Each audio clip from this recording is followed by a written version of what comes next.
اور رو کے حضور فرمانے لگے، رو کے، کہ اس قبر کے عذاب سے رب کی پناہ مانگو اور اس کے لیے تیاری کر لو، یہ بڑا سخت دن ہے۔ حضرت سعد بن معاذ رضی اللہ تعالیٰ عنہ کا جب جنازہ تھا، فرماتے ہم جا رہے تھے تو 5-6 قبریں تھیں، تو حضور نے فرمایا کن کی قبریں؟ تو ہم نے عرض کی یا رسول اللہ صلی اللہ علیہ وسلم یہ کافروں کی قبریں۔ یہ نبی پاک علیہ السلام نے فرمایا جو مسلمان جمعے کے دن یا جمعے کی رات کو فوت ہو، حدیث کے راوی حضرت ابو ہریرہ رضی اللہ تعالی عنہ، حضور صلی اللہ تعالی علیہ وسلم نے فرمایا جو شخص بیماری سے فوت ہوا، جو بندہ سورہ ملک پڑھتا ہے، سنن ترمذی میں حضرت ابن عباس سے روایت ہے کہ حضور صلی اللہ علیہ وسلم کے ایک صحابی نے ایک جگہ خیمہ لگایا تو وہاں سورہ ملک پڑھنے کی آواز آتی۔ سورہ ملک اتنی شاندار صورت ہے کہ نبی پاک صلی اللہ علیہ وسلم نے فرمایا یہ قیامت کے دن اللہ کی بارگاہ میں ناز سے جھگڑا کرے گی اور کہے گی اے اللہ یہاں تو میرے پڑھنے والے کو جنت عطا فرما یا مجھے قرآن پاک سے علیحدہ کر دے۔ اب عذاب قبر جو ہے، قبر کے اندر جو انسان کا عذاب ہے تو وہ بھی عالم برزخ کا عذاب ہے۔ میرے رسول کریم صلی اللہ تعالی علیہ وسلم نے کچھ چیزوں سے پناہ مانگی ہے، خود حضور نے، رسول کریم علیہ الصلوۃ والسلام نے پناہ مانگی۔ حضور فرمانے لگے اے اللہ مجھے کنجوسی سے، بخیلی سے پناہ عطا فرما، اور حضور نے باقاعدہ پناہ مانگی ہے کہ اے اللہ مجھے ارذل العمر ہونے سے پناہ میں رکھ، جب عمر اتنی زیادہ ہو جائے کہ وجود کے حصے کام کرنا چھوڑ جائے، اس سے پناہ مانگی۔ اور خود میرے نبی پاک علیہ السلام نے قبر کے عذاب سے پناہ مانگی، کہ تعلیم امت کے لیے کہ تم بھی پناہ مانگو عذاب قبر سے۔ قبر کا عذاب برحق ہے، قبر کے لیے تیاری کر کے رکھنا، اپنی قبر کو یاد رکھنا، مر جانے کو یاد رکھنا۔ حضرت سعد بن معاذ رضی اللہ تعالیٰ عنہ کا جب جنازہ تھا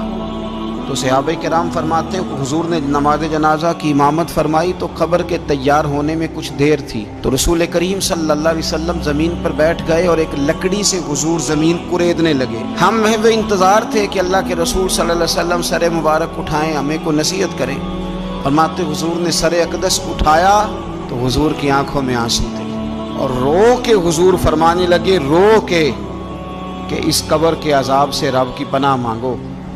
اور اس کے لیے تیاری کر لو، یہ بڑا سخت دن ہے۔ رو کے حضور نے فرمایا، رو کے۔ آج تو لوگ مذاق بناتے ہیں، کچھ فقیر صوفی درویش کہلانے والے بھی، وہ کہتے ہیں یہ جو مولوی بتا رہے ہیں نا قبر میں بچھو ہوں گے، سانپ ہوں گے، یہ تو مولوی اپنی قبر بتا رہا ہے، ہمارا اس سے کیا لینا دینا ہے۔ خدا سے ڈریں۔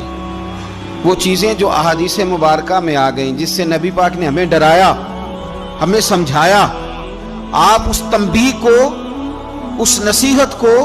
آپ اس رنگ میں لیں گے کہ مذاق بنایا جائے گا دین کا، بجائے اس کے کہ اس سے ڈرا جائے۔ حضرت سیدنا براء بن عازب رضی اللہ تعالیٰ عنہ ارشاد فرماتے ہیں کہ میں نے نبی پاک صلی اللہ تعالیٰ علیہ وآلہ وسلم سے خود اس بات کو سنا ہے، خود رسول کریم صلی اللہ علیہ وسلم نے فرمایا۔ حضرت زید بن ثابت رضی اللہ تعالیٰ عنہ بھی اس بات کے راوی ہیں، فرماتے ہم جا رہے تھے تو 5-6 قبریں تھیں، تو حضور نے فرمایا کن کی قبریں؟ ہم نے عرض کی یا رسول اللہ صلی اللہ علیہ وسلم یہ کافروں کی قبریں، یہ صحیح مسلم میں حدیث موجود ہے، کفار کی قبریں۔ تو اللہ کے رسول صلی اللہ علیہ وسلم فرمانے لگے، ذرا حدیث کے لفظوں پہ غور کرنا،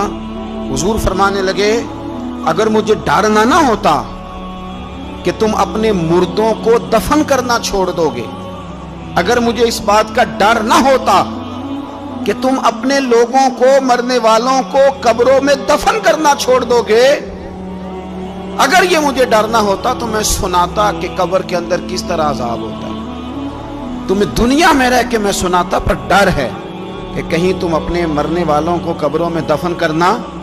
چھوڑ ہی نہ دو، اس لیے میں تمہیں یہ بات نہیں بتاتا۔ اور میرے رسول کریم صلی اللہ تعالی علیہ وآلہ وسلم نے پھر ارشاد فرمایا، اپنے غلاموں کی طرف نظر فرمائی، یہ بات کہہ کے کہ اگر مجھے ڈر نہ ہوتا کہ تم دفن کرنا چھوڑ دو گے تو تمہیں میں سنا دیتا کہ قبر میں کیا عذاب ہوتا ہے۔ پھر حضور نے صحابہ سے فرمایا چلو بھائی دوزخ کے عذاب سے اللہ کی پناہ مانگو، تو سب کہنے لگے ہم دوزخ کے عذاب سے اللہ کی، صحابہ نے کہا ہم دوزخ کے عذاب سے اللہ کی پناہ مانگتے ہیں۔ پھر نبی پاک صلی اللہ تعالی علیہ وسلم نے ارشاد فرمایا تم سب کہو کہ ہم قبر کے عذاب سے اللہ کی پناہ مانگتے ہیں۔ تو صحابہ نے کہا ہم قبر کے عذاب سے اللہ کی پناہ مانگتے ہیں۔ پھر میرے رسول پاک علیہ الصلوۃ والسلام نے فرمایا تم کہو، سارے یہ کہو کہ ہم ظاہری اور باطنی فتنوں سے اللہ کی پناہ مانگتے ہیں۔ تو صحابہ نے کہا کہ ہم ظاہری اور باطنی فتنوں سے اللہ کی پناہ مانگتے ہیں۔ پھر میرے محبوب علیہ السلام نے فرمایا تم کہو کہ ہم دجال کے فتنے سے اللہ کی پناہ مانگتے ہیں۔ تو صحابہ کرام نے کہا کہ اے اللہ ہم دجال کے فتنے سے تیری پناہ مانگتے، تیری پناہ میں آتے ہیں۔ نبی پاک علیہ السلام نے یہ الفاظ کہہ کے یہ بات بتلا کے ہمیں سمجھا دیا، ہمیں قائل فرمایا محبوب نے۔ یاد رکھنا، اس بات کو اچھی طرح سمجھ لینا کہ اگر مجھے ڈر نہ ہوتا کہ تم اپنے مردوں کو دفن کرنا چھوڑ دو گے تو تمہیں بتلا دیتا کہ قبر میں کتنا سخت عذاب ہوتا ہے۔ میرے عزیز، کچھ لوگ ایسے ہیں جن سے عذاب قبر ہوگا ہی نہیں۔ میرے رسول کریم صلی اللہ تعالی علیہ وسلم نے ارشاد فرمایا کہ جو اللہ کے رستے میں شہید ہو گیا، یہ سنن نسائی میں موجود ہے، اسے عذاب قبر نہیں ہوگا، بلکہ ایک حدیث میں تو فرمایا حساب کتاب ہی نہیں ہوگا، اللہ بغیر سوال جواب کے جنت عطا فرما دے۔ کچھ لوگوں کو لوگوں کی بخشش پہ بھی مسئلہ ہی بنتا ہے کہ کوئی بخشا نہ جائے۔ اور ایک صاحب کہہ رہے تھے جی یہ کیا معاملہ ہے کہ جمعے کو بندہ مر گیا یا فلانا ہو گیا تو اس سے حساب کتاب نہیں ہوگا، اتنے بڑے جرم لوگوں نے کی، اتنے پاپ، اور جمعے کو مر گیا تو بخشا جائے گا۔ تو میں نے کہا جرموں کا بھی اسے حساب اللہ لے لے گا، لیکن میاں حساب کتاب کی ڈیوٹی نہ اللہ کی ہے تو بہتر یہ ہے کہ اسی کے ہاتھ میں رہے، تو نہ اپنے ہاتھ میں لینے کی کوشش کر۔ سنن ترمذی کی حدیث۔ ہمیں پتہ نہیں کیا مصیبت ہے، ہمیں پتہ نہیں کیا مسئلہ ہے۔ ایک جنازے سے میں نکلا، آپ یقین کریں کبھی کبھی کلیجہ پھٹ جاتا ہے۔ میں ایک جنازے سے نکلا تو میرے ساتھ ایک بندہ جنازہ پڑھ کے نکلا تو کہنے لگا جی پیر صاحب دیکھیں آج کتنی دنیا آئی ہے، حالانکہ یہ بندہ اس طرح کا تھا، اس طرح کا تھا، اس طرح کا تھا۔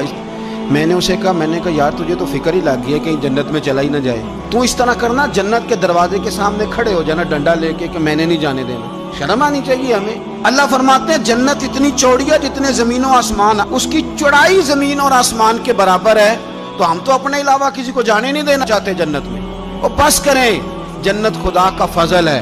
اور اللہ فرماتے ہیں میرا فضل میں جسے چاہتا ہوں عطا کرتا ہوں۔ یہ سنن ترمذی کی حدیث، اور اس کے راوی حضرت عبداللہ ابن عمر رضی اللہ تعالیٰ عنہ، نبی پاک علیہ السلام نے فرمایا جو مسلمان جمعے کے دن یا جمعے کی رات کو فوت ہو اس کو اللہ تعالیٰ قبر کی آزمائش سے محفوظ رکھتا ہے۔ جو جمعے کی رات فوت ہو جائے یا جمعے والے، یعنی جمعے رات اور جمعے کی درمیانی رات چلا جائے یا جمعے والے، تو اللہ اسے عذاب قبر سے، تو میرے عزیز جو بندہ شہید ہو اس سے عذاب قبر نہیں ہوتا،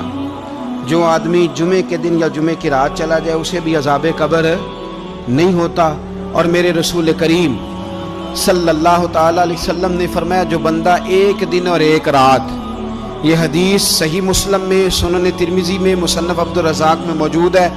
ایک دن اور ایک رات اللہ کی رضا کے لیے اسلامی سرحد پہ پہرا دے۔ میں اور آپ سوئے ہوئے ہیں، لیکن وہ لوگ جو فوجی بارڈروں پہ کھڑے ہیں، دیکھو مدینے والے محبوب کس کس پہ کرم فرماتے ہیں۔ ساری عمر نہیں، 24-25 سال کی سروس نہیں، فرمایا ایک دن اور ایک رات اللہ کی رضا کے لیے جو اسلامی سرحد پر پہرا دے، مسلمانوں کو کافروں سے بچائے،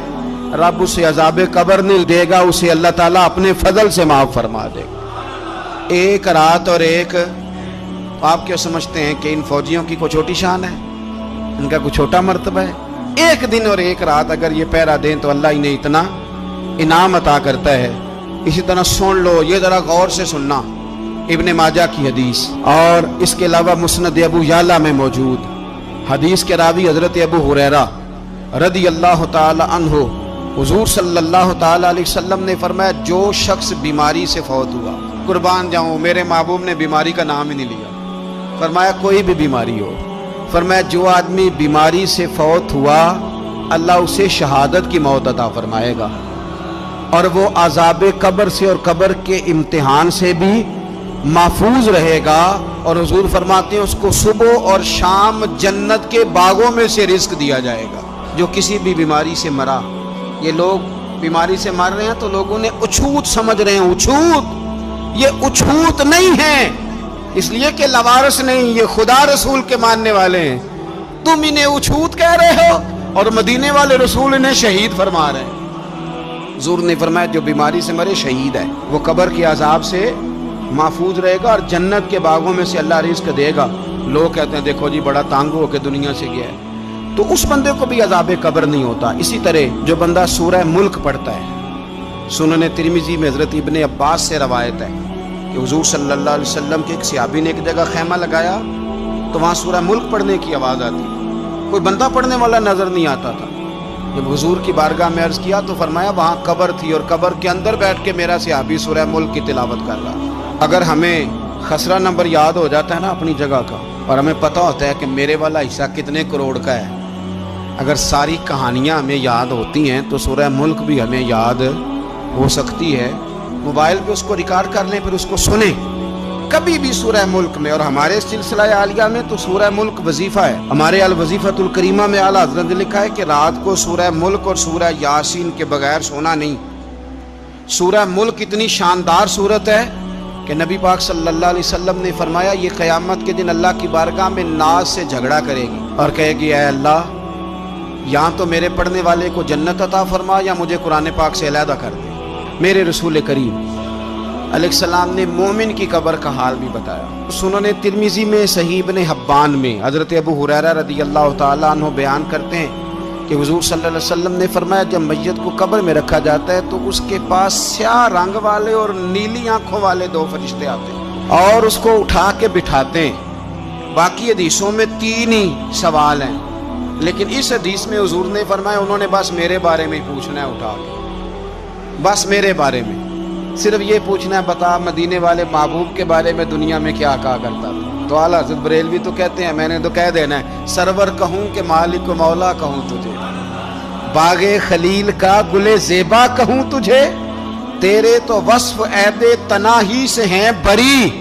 حیران ہوں میرے شاہ میں کیا کیا کہوں تجھے، لیکن رضا نے ختم سخن اس پہ کر دیا،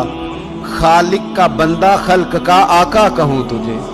اور پیر میر علی شاہ صاحب کہتے ہیں میں نے وہاں یہ کہنا ہے کہ مکھ چند بدر شاشانی ہے تے متھ چمک دی لاٹ نورانی ہے، کالی زلف تے اکھ مستانی ہے، مخمور اکھی ہیں مد بریاں، سبحان اللہ ماں اجمل کا ماں اکمل کا ماں احسن کا، تے کتھے میرے علی کتھے تیری ثنا، مشتاق اکھیں کتھے جاڑی۔ تو نبی پاک علیہ السلام فرماتے ہیں میرے بارے میں پوچھیں گے، میرے بارے میں۔ ویسے بھی ایک سوال لازمی ہوتا ہے نا، یہ والا سوال لازمی ہے، من ربو کا پوچھ کے نا تو جنت جہنم کا فیصلہ نہیں، ماں دینوں کا پوچھ کے جنت جہنم کا فیصلہ۔ ہاں بات اگر ختم ہونی ہے تو مدینے والے کے سوال پہ ختم ہونی، اس لیے کھل کے نعتیں پڑھا کرو، راج کے درود پڑھا کرو، یہ بات یاد رکھیں، یہ فیصلہ حضور کی ذات پہ ختم ہونا ہے۔ وہ شکایتیں کرتے ہیں نا لوگ آ کے، تو ایک